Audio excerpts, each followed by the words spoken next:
Okay, we are back. Today's going to be a little bit of a longer video. And why not? Because it's been 14 days since I've uploaded something that's not to the members portion. So we got to get y'all something that you're going to like. We got to do it. And guess what? I got some good stuff for today. So a lot of time has passed and I got some good stuff. A lot of time has passed and I got some good stuff. A lot of time has passed and I got some good stuff. A lot of time has passed and I got some good stuff. If you're here, I'm the best SEO channel on YouTube, period. And if you don't believe me, you can just go into my, all my videos and go check things out. And if you're here, I know that I do kind of unscripted live videos talking about all the things that I love about SEO because I just love it.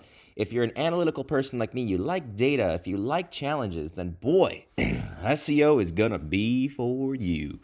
So let's just start with our usual go-tos because again, I like to show case studies. So if you're here for the first time, we're actually going to show real sites getting traffic because, all these other YouTubers are just spewing out information that doesn't even mean anything. It's just garbage. Okay, they are Tonka truck SEOs and we are the big rigs. Okay, but if you want to see some of the stuff, just hold tight. I'm going to go through it. Okay, so number one, case study website, cooldefinitions.com. Still going pretty well. I have not updated any of the content here, but over the past 6 months, just trucking along, doing its thing.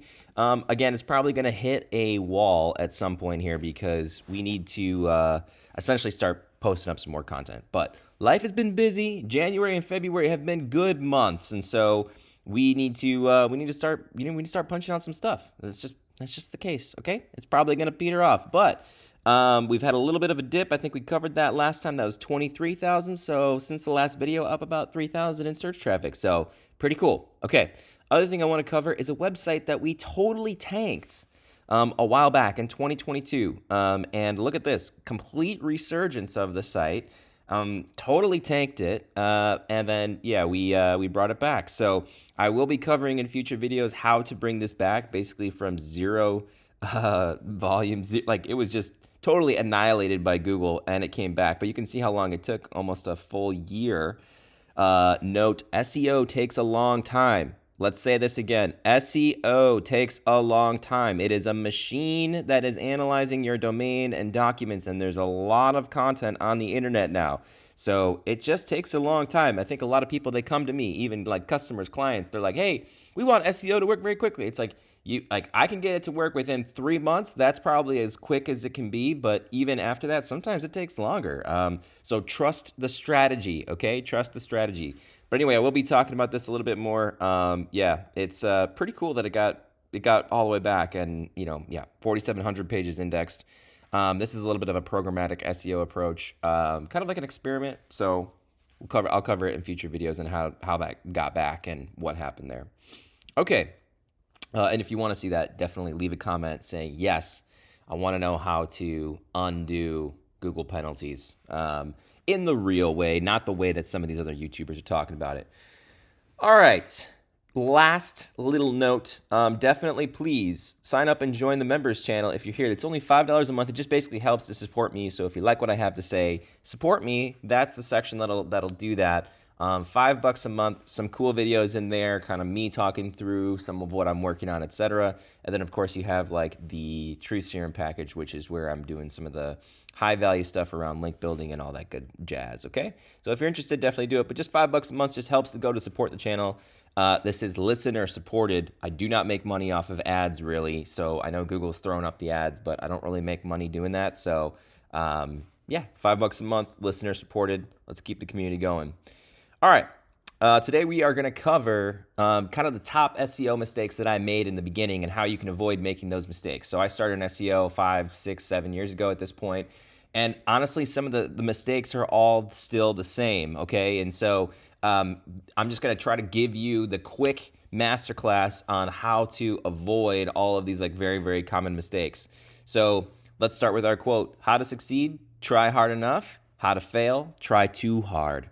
Okay, so that's kind of what's going on here. So I kind of see basically the two types of mistakes that I see are these personalities. The one on the left that's like SEO is easy. This is like the corporate person, the enterprise client that I've had that they're like, we don't really do SEO. SEO just happens for us. Google's too smart. It's so smart. It'll just figure it out. Don't worry about it. Just write some content. It'll figure it out.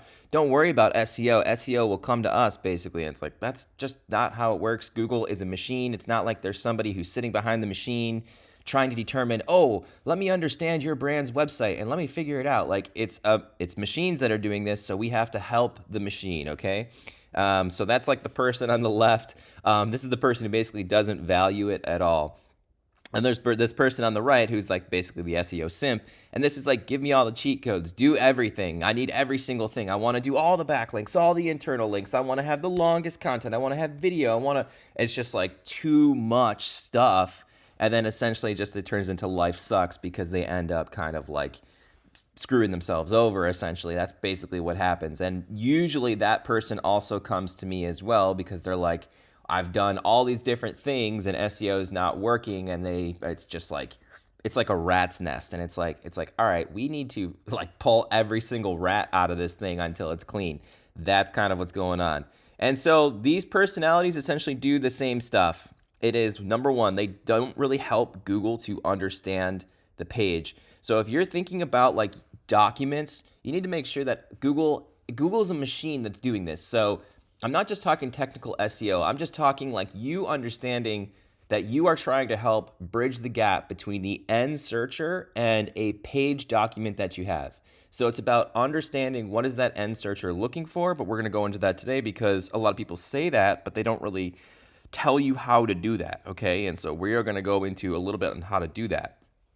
The short and skinny of it, honestly, is just take the search term that you want to target and put it into Google and just look at the types of pages that are showing up, whether it's informational pages, transactional pages, or whatever it is. Transactional would be like an e-commerce shop, okay? So that's like stuff like products being listed. If you have too much content on the page, like written content, and not enough actual products, and the page is primarily, like the search term is primarily showing transactional pages where there's lots of lists of products, then you have your problem because you are trying to basically put an informational page into a transactional search term. And now you've essentially screwed the pooch, okay? So that's what you've ended up doing. And so you need to really understand what is the user looking for? Are they looking for written information? Are they looking to shop and buy products? Like, what is it that they want to do with that search term? What is the question that they have?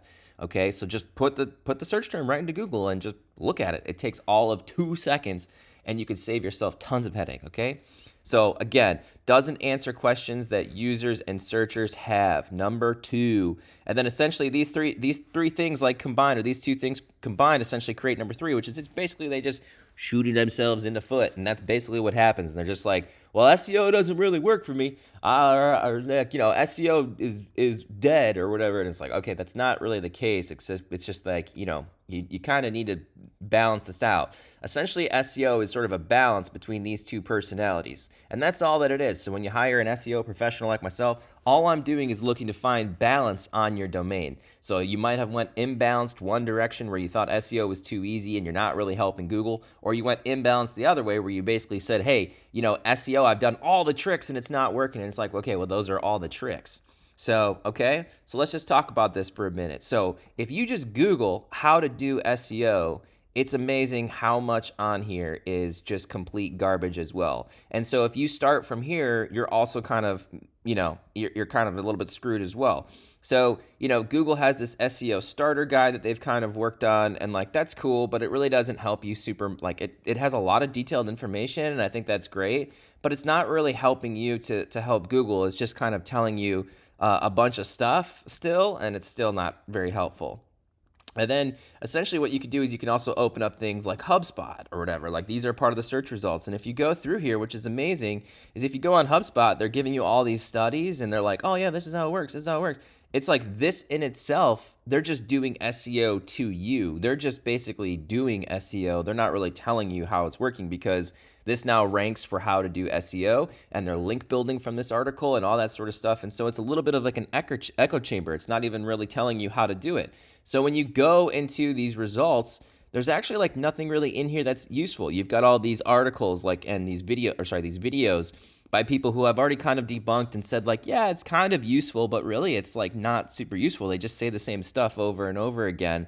And so like you're kind of wondering to yourself, you're like, well, what should I be doing and what should I not be doing? And so, yeah, like how to do SEO as an actual like search term, like you pretty much can't figure it out. There's nothing in there. So this leaves a lot of people making basically like a ton of mistakes. So I've created basically like a short list, and we're going to go through that today of all the things that you do not want to do and then all the things that you should do. Okay, so let's just go through these one by one. So number one, do not abuse internal links. I've seen this where people basically just like have internal links like galore. And I've tried this myself, like to basically see, do internal links work? And I'm talking like inside of articles. If you have like city pages, or if you have like, internal links that are like in your footer, I think that's generally fine like to do.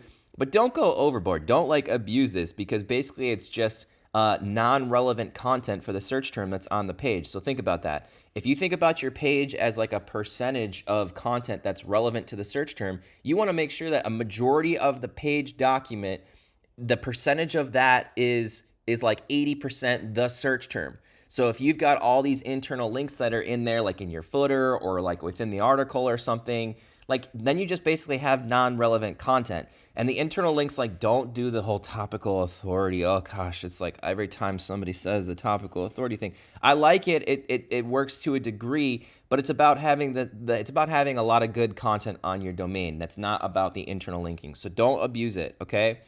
Everybody wants to say link building works. Link building. And guess who's saying it? The people who are selling you links. You don't need it. What you do need is you need people searching for your brand right now. That's going to work way better than if you build links. So figure out how to get people interested in your brand name and putting that into Google.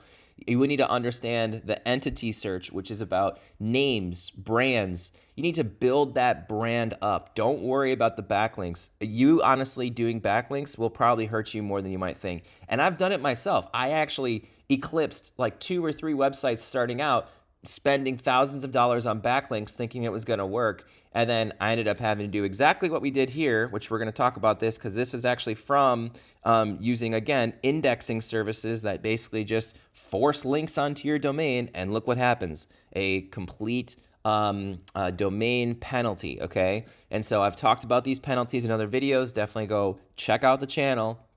But that happens. So don't go out and do massive amounts of link building. Try to build up your brand. Use social media.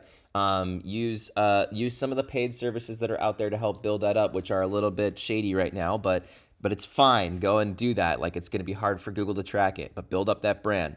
Again, number 3, don't use indexing services. So a lot of people are like, why isn't Google indexing my content? It's not indexing your content because it doesn't like it. That's period. That's what it is. So you need to, that's what I mentioned. The page document needs to be 80% relevant to the searcher's end goal or the searcher's end answer. And so if they're not indexing your pages, that means that it doesn't like it. Let's go back to this. You could see in the beginning, okay, look at the number of pages that are there. It says 103 pages, right? I noticed that Google was indexing the pages very quickly, which told me that they liked the content. Even though the traffic wasn't coming in, the indexation of the content was an early signal from Google that it liked the content. If you think about Google's essential layers of how the systems are working, there's ingestion, there's immediate kind of page relevancy that it's doing, and then there's like a deeper analysis that it's doing on the actual document. So that's its actual like rank brain. That's like the third one takes the longest. That's when it's actually ranking you. But in those first 2 signals, you can actually get like a lot of insights. You can tell that the pages are getting ranked, and you can also tell that that essentially like, or sorry, you can tell that the pages are getting ingested through the sitemap, through your index and all that sort of good stuff. And you can kind of see some early signs of ranking, which is like a good key indicator to keep going, okay? So don't try to force it. Don't use those indexing services. They just don't work. And also, you don't really even need it. Even though the content's been indexed, it doesn't mean it's going to rank you. So just let Google do its thing and spend a little bit more time. This use and this like allure of AI content when starting out, I'm sorry, it's just like, it's not working. AI content works for big domains, people who have like a lot of trust and authority around their domain. If you're Forbes, Business Insider, go ahead, go use AI content. You're fine. But generally, if you're a brand new site starting out, you have no trust, you have no authority, you have no branding, you have no brand image, you have no people searching your brand, and you go out and you throw out garbage AI content that has no unique insights, I'm not really sure why Google's going to rank you. Like, I don't know why they would do that. So don't do it. Don't neglect like some simple things. So number 5 here, things like meta titles and descriptions. I see this all the time where it's just like some of the basics is just like completely missed. People read Google and they're like, well, Google doesn't care about meta descriptions anymore, and it's super smart. It can figure out meta titles, and it's like that's not really the case. Like it's looking at a number of factors on a document basis, and so you're basically just not helping it. So try to help it by having, you know, your keyword in the page title, making sure the page titles aren't too long, making sure they're unique compared to like a lot of your competitors that are under your keyword. Like really do the analysis. Like don't just you know, half-ass it. Don't half-ass it. All right, and it'll probably work. Okay.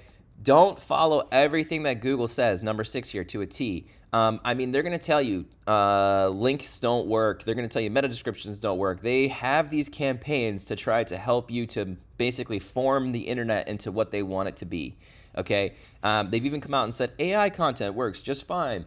It's like they're only saying that because they're doing it themselves, and so there's sort of like some political nature at play there. But generally speaking, if you look at any of the data of most AI websites, they're just not really ranking. They're ranking for keywords where there's essentially no other content available, and so Google just forcibly has to take something and put it up there. But it's not like real competitive terms that you want to go after. Okay, number 7. Don't avoid like the basic technical SEO stuff, like a sitemap or making sure that there's HTML on your page. What do I mean by that? If you right click and view source, the content needs to show up there. Don't use things like JavaScript or React or whatever. Like don't try to get fancy. Keep it simple. Like if you just have a basic HTML document, like I'm not even talking WordPress, basic HTML document like .html, and you put that into like some basic Google or like GoDaddy hosting, you will score the best when it comes to page speed insights. That's what's hilarious to me, is that they're just asking you to get to HTML as quickly as possible. HTML loads super fast. You don't need any of these other tools. You don't need like anything like that. If you're using WordPress, yes, you can use some of the caching stuff. You're going to kind of have to go backwards a little bit because WordPress is a little bit bloated. But at the end of the day, just get as close to HTML as possible. Make sure that that content's on the page so the crawler can actually read it. I've seen this countless times. People have like e-commerce shops or something, and like when you right click and view source on the actual e-commerce pages, there's no products there. It's all like JavaScript, and it's like, and they're like, well, Google could understand JavaScript. We've seen this in the documents. And it's like, well, look at your traffic. Your traffic is basically 0. So clearly it can't understand the document. I don't know what to tell you. Like, I get that this is official like wording from Google, but at the end of the day, your traffic is 0. So it's not working. So don't avoid like some of the basic stuff. Just keep it simple. Definitely keep it simple. Okay, number 8, don't think Google will figure it out. I mean, this is like the worst thing to do, is just to think like Google's super smart, it'll figure it out, like I don't need to do anything. I mean, like that's just like a super huge like trap. You need to make it easy for Google's machines. Remember, it is a machine. Google's processing this data like every single day, and it's a ton of data. So you need to make sure that you get prioritized in that processing, because it's expensive for Google to do this, to have machines that go out and do this, that process the internet. So help the machines do it. That's basically what it comes down to. Number 9, this is one that I struggled with a lot. Don't be impatient and try every tactic under the sun. So a lot of times you might like post something up. Oh, I need to add an internal link. Oh, I need to add an external link. And then you're like, well, that didn't work. I need to add an image now. And then, oh, I need to build some backlinks on this article. And like you're just not waiting for Google just to kind of do the work for you. Remember, it takes a little bit of time. So I would say like 3 to 6 months is roughly the time frame that you're going to be wanting to look for some feedback from Google. Okay, so I would say number 9 here is don't try to just like do every tactic, because what you're going to end up doing is not realizing what's working and not realizing what's not. And then you're just going to put it all into like this big mixed up pot. And then you're going to come contact someone like me and say, I don't know what we did. We screwed something up. please help us. And that's definitely what happens a lot of times. So just be patient, keep it simple, write some good content, and we're going to get into the what to do. So just keep it simple, okay? Number 10, so don't write super long articles just because you think SEO works this way. I mean, the skyscraper method, it used to work, it doesn't work anymore. So don't copy all of your competitors' headlines. Don't add a couple of headlines and say, well, now I'm going to skyscraper method it because Brian whatever and all these SEO gurus. All those SEO gurus exited their company and they don't really give a crapola about you anymore, okay? So that stuff doesn't work. You need to write original thoughts into articles that are relevant to keyword terms, and you need to make sure that your answer is really good, super clear, and has unique insights. And that's it. That's all you got to do, and it's super simple. Okay, so the list of do's. Understand the user's intents. Like I said, number 1, this is like a huge mistake. Again, if you're writing informational content, then great. Know that you're writing informational content and do what I just said. But like let's say it's like a download, or maybe it's an actual service page, or maybe it's like, local SEO. All of this is very different in terms of what the end user is looking for. If you're a local plumbing service, then you got to make sure that you talk about your local plumbing services. Don't start writing super long blog posts about what plumbing is. It's like, someone locally just wants to know where to find you. Think about your own journey when you use Google. If you're finding a local plumber, how do you find them? What do you click on? Okay? And then replicate that. So you need to understand kind of like the user's journey to generate leads and to generate real business if that's your goal. If it's informational, okay, that's cool too, but make sure that you're targeting the right type of person that's actually going to generate money for your business. So that's called the ideal customer persona. Target that person, okay? Number 2, make content better than your competitors, but don't go overboard. I just said better. Better means like it could be shorter. It could just be more specific. It could just have like a new tip or a new trick. It doesn't have to be longer. Everyone always thinks better is longer, and that's not the case. It could just be clearer. It could just have better resources. It could have a download that's available attached to it, like a spreadsheet download or something. Like, get creative about what that end person is looking for and just be the best resource. Okay, number 3, if you're going to build links, keep it simple. Just wait it out. What I mean by that is, if you're going to do it, don't go overboard. Don't go to these trashy places. Just, do some natural outreach based on what I've talked about in my videos, where you're targeting a real brand that's similar to yours, that's going to be a good partnership for that link. And then you don't have to go crazy. Get like 5 or 10 maybe within like the first 6 months. And that's it. And then just let the website just kind of naturally build and get out of that sandbox. That includes not buying expired domains. That stuff doesn't work. Who tells you that stuff works? It's people who sell expired domains. I don't know why you would ever do that. You don't need to do that. If you just have like a website that's starting from scratch, there is nothing that's preventing you from getting traffic. It's just your SEO strategy that might be preventing you from getting traffic. And if you don't know what an SEO strategy is, we'll get into that in a minute, but that might mean that you just need to hire somebody to go and do it. If you don't know what an SEO strategy is, or watch some of my other videos and see how those SEO strategies actually work and how to design one, okay? That means targeting keywords, which we're going to get into here, targeting keywords that fit for you. Okay, number 4.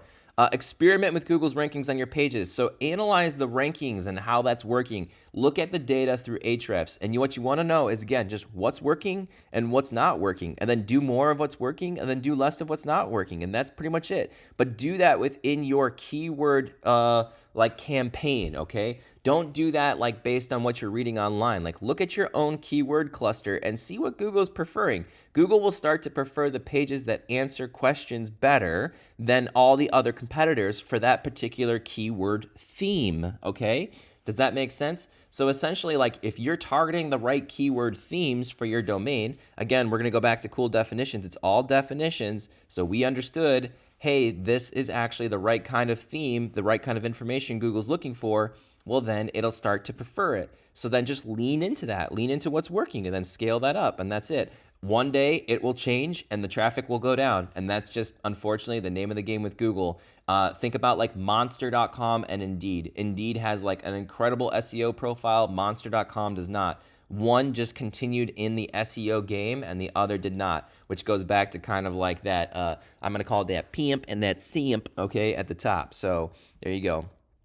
Pay attention to your meta titles and meta descriptions. I mentioned that. Don't forget that stuff. Ensure your H1 has your keyword. I see that a lot. You need one H1 on the page. Make sure that that does have your keyword in it, but don't just keyword stuff it, okay? Which goes into number 7. Don't keyword stuff your keywords. Just answer the question. You don't need any of these on-page tools anymore. I know they're selling it, the Surfer SEO, the onpage.ai, the whatevers. You really don't need that stuff anymore. It's kind of crazy. I don't know how Google is doing it, but they're definitely deciphering how to best answer the question by just, I don't know, understanding like the uniqueness of the document. And no, that is not plagiarism. So keep in mind that plagiarism tools only look at that kind of stuff, okay? They only look at whether it's very similar to one another. They don't look at anything else, okay? And then lastly, they don't look at like the actual information gain that's within that article. And lastly, understand the keyword research and pick keywords that you can win, okay? So make sure that you can pick keywords that you can win. All right, that is it. So if you want to know more about the keyword research, I've got one of the videos in my channel, so definitely go and check that out. Lastly, I don't have anything to sell you. You can just watch all my videos and you can just do all this stuff. I understand that it's a little bit complicated. It's not easy, so I do help people. I've had people come to me basically from the start of this YouTube channel, and that's great. If you got a brand, if you are interested in driving SEO as an actual acquisition channel as part of your marketing, reach out to me. My email is in the video. It's in the profile. You can just reach out to me. I do offer consultations too. I mean, like typically I'm more than happy to help people. But yeah, please definitely have like a business that you're interested in investing in. We do some just specifically editorial work. That's the content strategy. That's the SEO strategy. This one's been very popular. We don't really do the surfy SEO stuff anymore. Like I just mentioned, it's not really working, but we do focus a lot on info gain, answering questions very, very quickly. To be frank, a lot of them have been very short articles, and you can see that in some other videos when I go over how we do some of our content strategy. So it's been really effective though, and that's been really interesting to kind of see that play out and to see where Google's going to take it. So if you're interested in working with me, you definitely can. I am available by email, and I'm happy to set up a call and chat with you. I think e-com has a great opportunity in SEO right now. A lot of people are not tapping into that as much as they could, and a lot of folks are kind of shooting themselves in the foot, okay, because they are just like overdoing SEO for e-com, and it's just crazy. So lots of opportunity out there. Google's not dead. SGE hasn't taken over, and you're good to go. This is my long video for today. I hope these tips have really helped you. And if you're trying to find real information on SEO, I'm with you. You're going to have to either stick with me here as I kind of cover some more stuff, or I don't know. We've screwed the pooch a little bit because this is like echo chamber stuff. People are SEOing how to do SEO. It's like the worst keyword of all time. So if you really want to know how to find information, I don't know. I'm happy to kind of walk you through it though, through the consulting arrangements again, and you can learn and then take those things and scale it to however far you really want to. That's me for today. I really enjoy you, and if you're here and you're one of the Black Hat SEOs, I hope your charts are going up and to the right. And all those that have been watching, I really do appreciate you, and come back another time soon and we will cover more topics. Leave a comment, like, subscribe, do all those YouTube things, because I guess I'm an official YouTuber now, and that's just that. All right, hugs and kisses. Good night.